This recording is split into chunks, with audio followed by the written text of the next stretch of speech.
It's being called the Great Lockdown, the COVID-19 coma-induced shutdown of the global economy, marking the world's sharpest downturn since the Great Depression of the 1930s.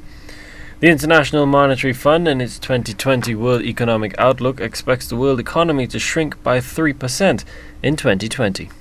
So now, under the assumption that the pandemic and required containment peaks in the second quarter in most countries in the world, and then recedes in the second half of this year, we are projecting global growth in 2020 to fall to minus 3%. Now, this is a downgrade of 6.3 percentage points from January 2020, a major revision over a very short period of time. This makes the Great Lockdown the worst recession since the Great Depression and far worse than the global financial crises.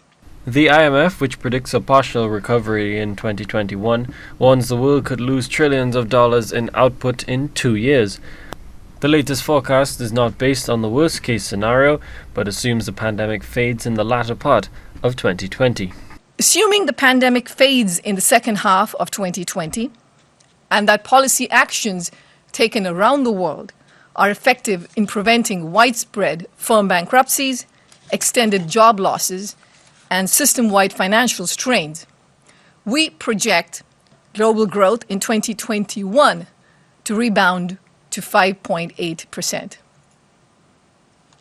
Now, this recovery in 2021 is only partial, as the level of economic activity is projected to remain below the level we had projected for 2021 before the virus hit.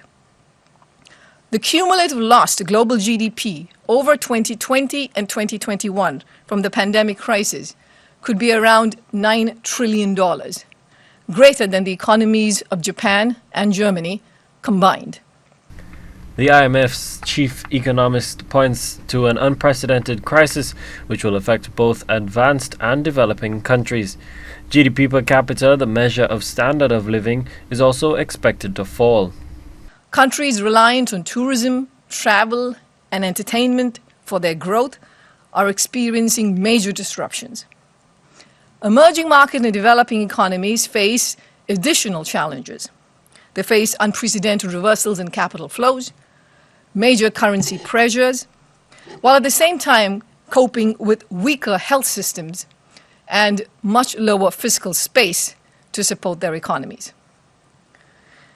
So for the first time since the Great Depression, both advanced economies and emerging and developing economies are in recession.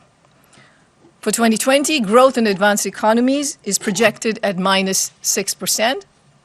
Emerging market and developing economies, which typically have normal growth levels well above advanced economies, are also projected to have negative growth of minus 1%.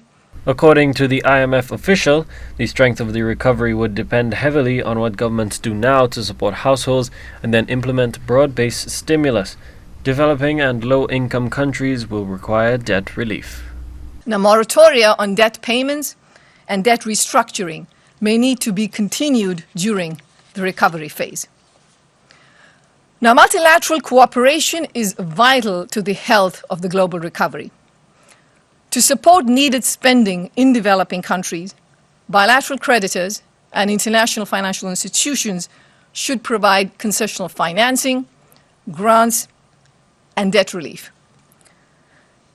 Collaborative effort is needed to ensure that the world does not deglobalize, so that the recovery is not damaged by further losses to productivity.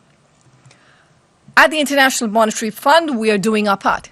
We are actively deploying our $1 trillion lending capacity to support vulnerable countries, including through rapid dispersing emergency financing and debt service relief to our poorest member countries.